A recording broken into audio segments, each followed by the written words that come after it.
Did you all forget that aside from creating the Metal Gear Solid series, Hideo Kojima produced one of the greatest mecha games of all time? And of course, I'm referring to Zone of the Enders 2, the second runner. And for this review, I'll be covering the Mars port of the game. And believe it or not, Kojima has always been a huge mecha nerd. You could subtly see him sprinkle his love of mecha all throughout the Metal Gear Solid series. As the series progressed, the design of the iconic Metal Gear started to get more and more advanced. From the more slow-moving, tanky Metal Gear Rex to the fast and agile Metal Gear Ray, until in Metal Gear Solid 5, Kojima dropped all subtext altogether and just flat out made Metal Gear Sahelanthropus a straight-up Gundam, walking upright and everything. And what I find really hilarious about this situation is that MGS5 takes place a lot earlier in the timeline, where technology shouldn't have advanced enough to make this even possible. But this guy, Kojima, is such a mecha nerd that he decided to rewrite the rules and say, screw it. Psycho Mantis's magical superpowers make mechs work, deal with it. And this is really what put a spotlight on Zone of the Enders 2 for me. I really want to know what Hideo Kojima is capable of when he can finally go off the rails and go nuts and create his favorite mecha game. And it's no secret that the mecha genre has been underutilized in gaming for like the longest time, and for years, ever since 2003, Zone of the Enders 2 has had this reputation of being one of the best games in the genre. Well, I want to put that to the test and see if it lives up to the hype.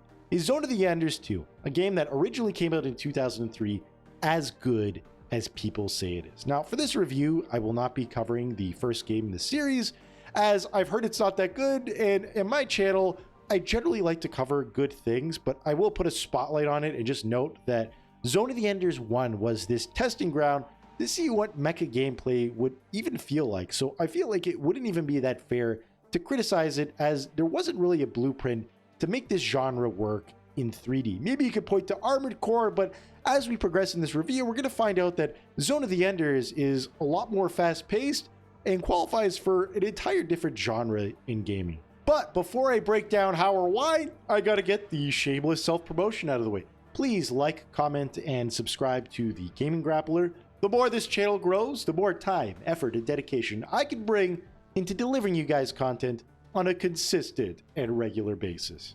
And with that being said, let's start the review.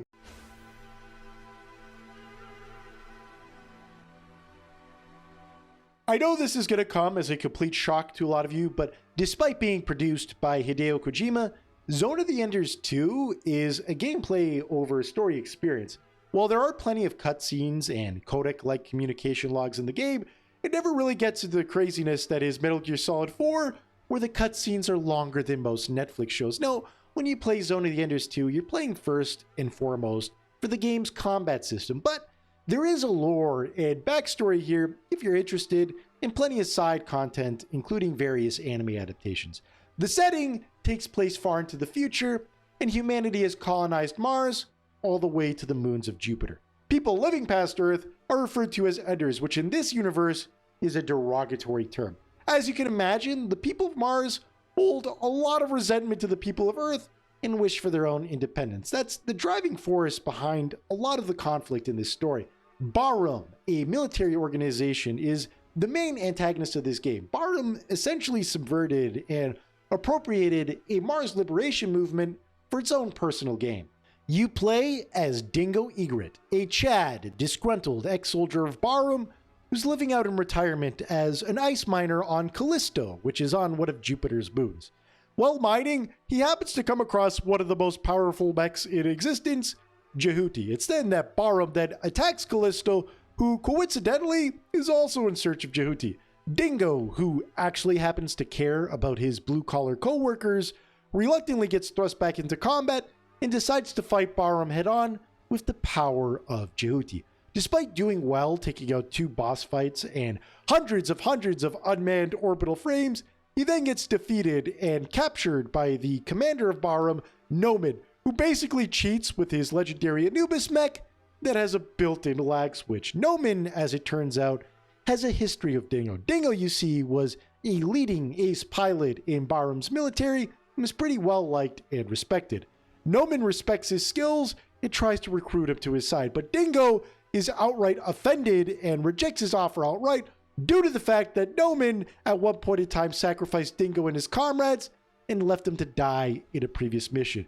Noman, the asshole that he is, immediately shoots Dingo after he rejects his offer.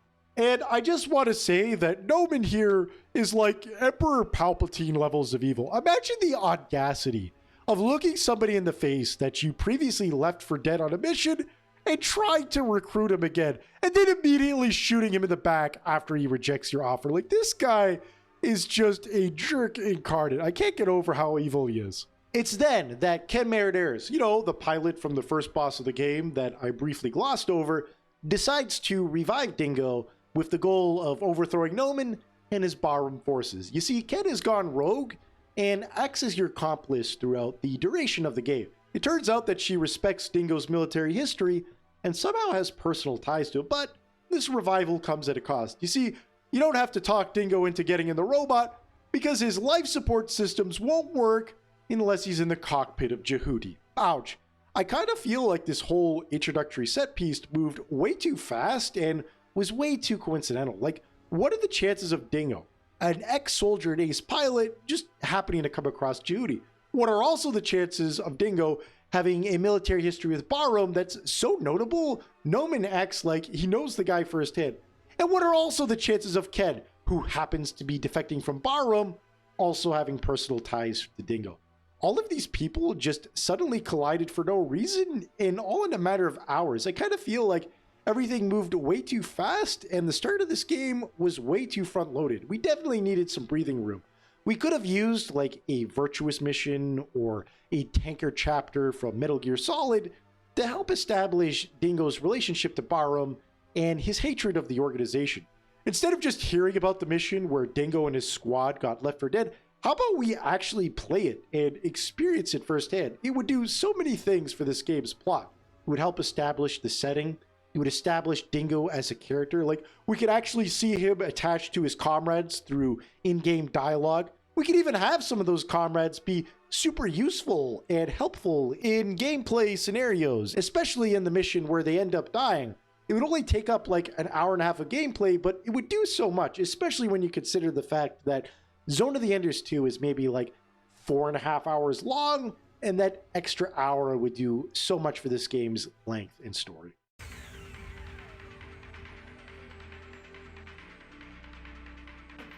I'm going to be honest, for the presentation segment of this video, I'm not going to spend too much time here because I pretty much forced this segment just to gush about Yoji Shinkawa's mech design. Now, Yoji Shinkawa is mostly known for his concept designs from Metal Gear Solid, but his mech designs debatably go harder than any of his work in MGS. Jehuty and Anubis' mech designs are flawless. Yoji's sleek, minimalistic art style perfectly communicates what an orbital frame is supposed to be.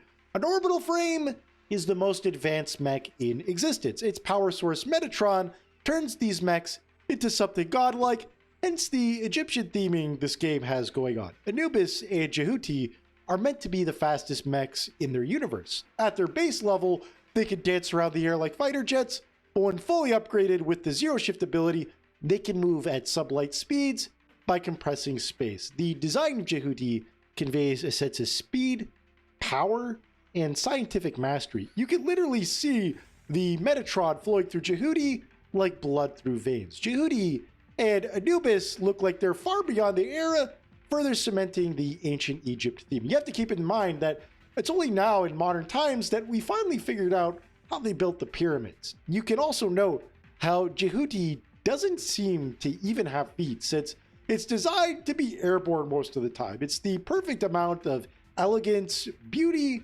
and utility. Also, the cockpit is a cockpit. The designs in this game have aged incredibly well, and this is just another timeless win for the 6th generation of consoles. As for the cutscenes, they are all presented with anime or limited animations for the codec calls.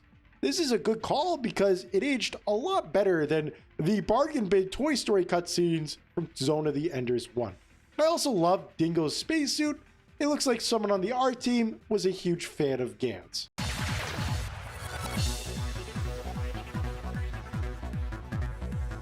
The combat for Zone of the Enders 2 has more in common with character action games like Devil May Cry than other mecha games like Armored Core that place a huge emphasis on realism and character customization options. This is because Jehuty's character design can be a little deceiving. Jehuty looks realistic, complete with an aerodynamic character design and military barcodes all over the place, but don't let your eyes deceive you. Jehuty is more of a super robot than a real robot. Jehuty can move at sublight speeds and is capable of doing anything and everything. It's no wonder there are no mech building customization options in this game, because you're already playing as the ultimate death machine. The controls for Zone of the Ender 2 are nice and streamlined, kind of like Super Smash Bros. In that you only have 3 major attack buttons that will change depending on how you press them. Your standard attack button will change from melee to ranged attacks depending on your distance from an enemy. Your standard ranged attack is a pea shooter, and your standard melee attack is a simple 4-hit combo that will change depending on the last button that you press. If you hit the triangle button, you'll launch the enemy in the air, and if you hit X, you'll launch the enemy on the ground. If you hit the burst button, then you'll do a special spinning sword attack that can be used independently or at the end of a combo. But honestly, most enemies died before I could get that last hit in. Holding down the burst button while hitting the attack button will change its properties. If you're in melee range, your sword attack will turn into a 360-degree sword swing. If you're in gun range, your pea shooter will just give you Vegeta's Big Bang attack.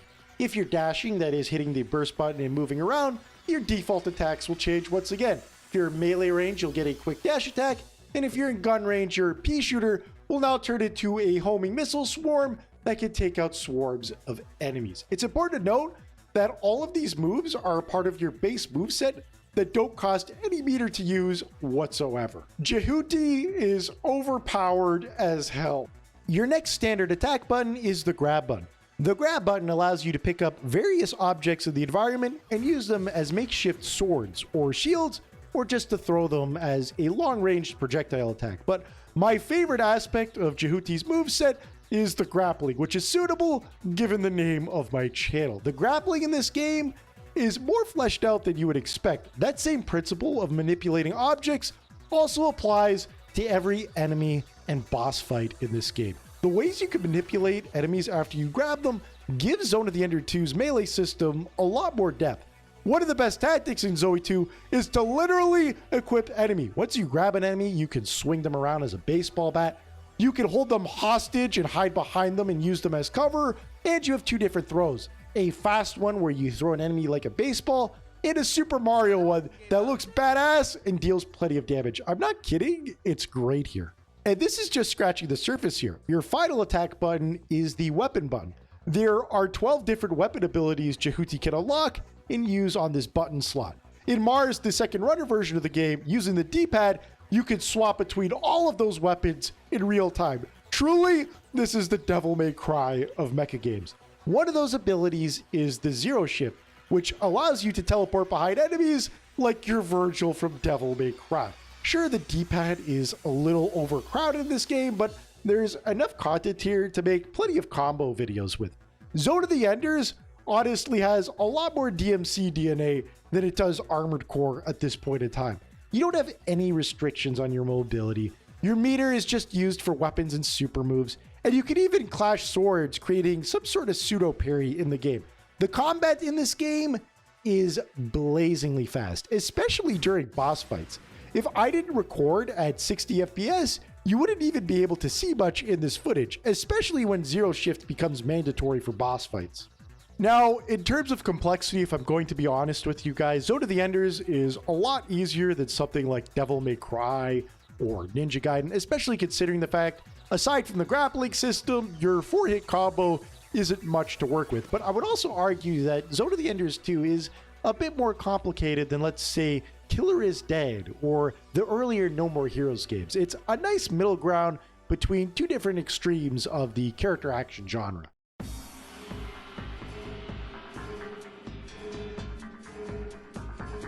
And now for the bad. Okay, the voice acting is not good in the slightest.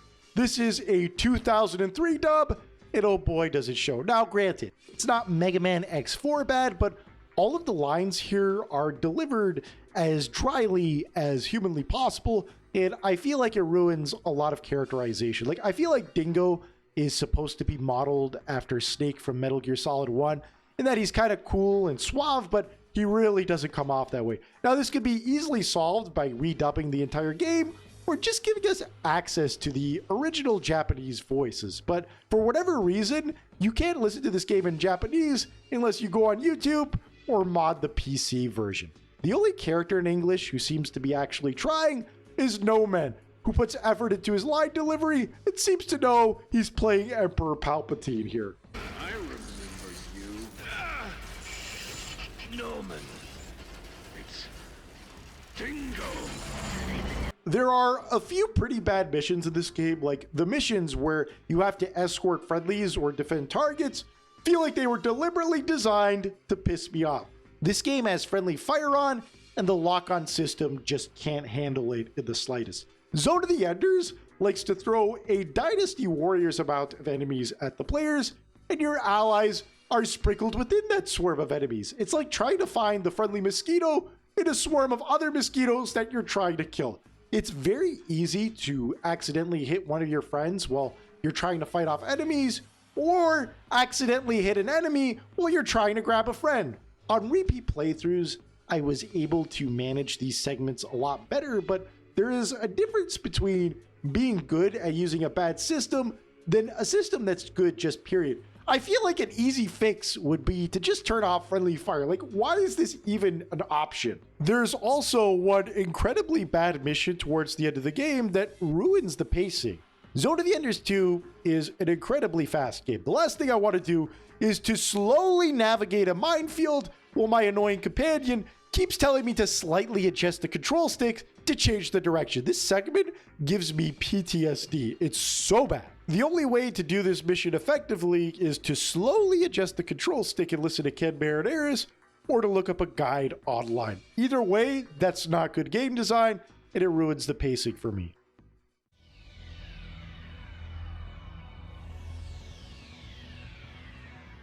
And now for the good part of this video, where I just gush about all my favorite boss fights in the game. Up first is Argent, and Argent is of course piloted by our good friend Ken Marinaris. Now Argent is not a difficult fight because the main purpose is to teach the player the core mechanics and how boss fights operate. Now she does have some powerful attacks, and you're going to need to pay attention because you will have another run-in with Argent that's, let's say, a lot more difficult and complicated. Up next is Nephthys, and Nephthys is not actually piloted by a human being, but an advanced AI system that's based off of the previous game's main antagonist. What's unique about Nephthys is that the fight revolves around the player finding a way to get past her impenetrable shield. You can't get by in this boss fight just by mashing the attack button. You have to figure out the unique puzzle that comes along with her, and it's pretty unique, and I'm glad that every time you fight her comes with some new type of gimmick involving getting past her shield. The last time you fight her is one of the most difficult boss fights in the game. Basically, the AI controlling Nephthys possesses Argent and ends up holding Ken Marinaris hostage. This once easy tutorial boss fight becomes a lot more difficult here because you can't damage Argent without hurting your friend and companion Ken. So the way to beat her is to perfectly parry her sword strikes in order to initiate a grab, which data drains the AI from her system. But that timing is pretty difficult. It punishes the player in two different ways. If you strike too early, you'll end up damaging Ken. Strike too late, and you'll end up taking damage. So overall, this game is really going to teach you how to parry effectively.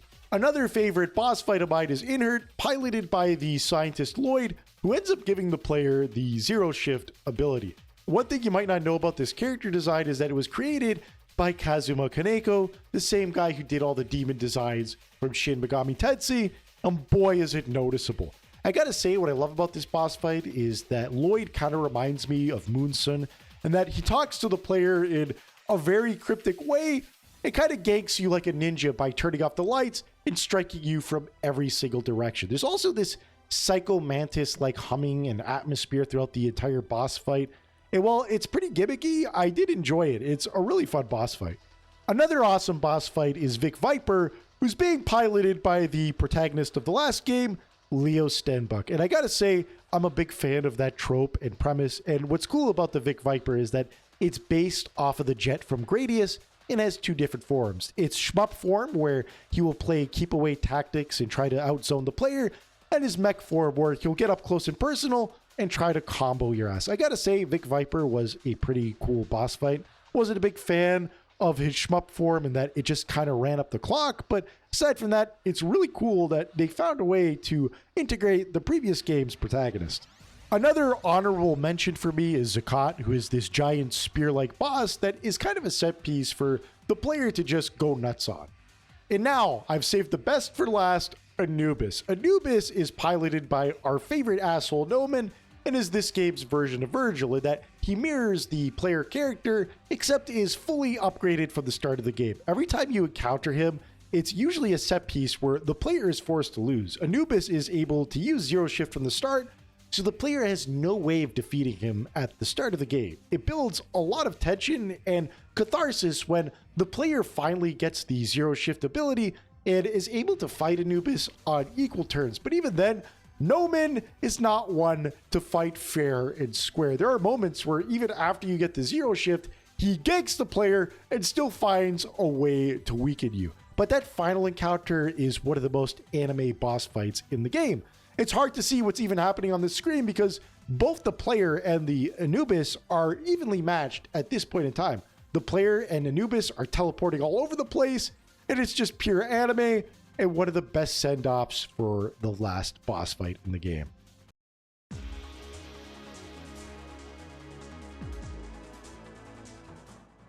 Zone of the Enders 2 is a good game that has a few problems that prevent it from reaching its full potential. From a storytelling perspective, it needed a lot more breathing room because it was way too front-loaded. This could easily be fixed if it had some sort of tanker chapter or a virtuous mission like from Metal Gear Solid 3 that would help establish who our main character is, the antagonists are, what the themes of the story is. We really did need that breathing room, especially since this game is only like 4 hours long. One of the biggest problems in combat is that the lock-on system struggles to deal with differentiating between both friends and enemies alike. This could be easily fixed by removing friendly fire from the game or just fixing the problem. Again, I won't harp on it too much since this is a 2003 game, and this is a problem that a lot of games from that era had. Like the 6th generation had to figure out how camera controls operate.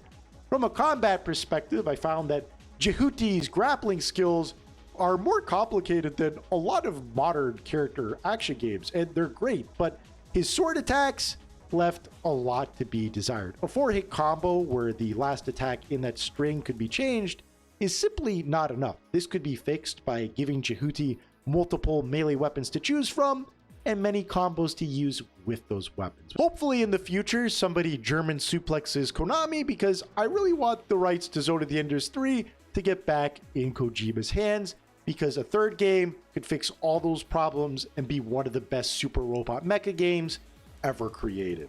But a man can only dream.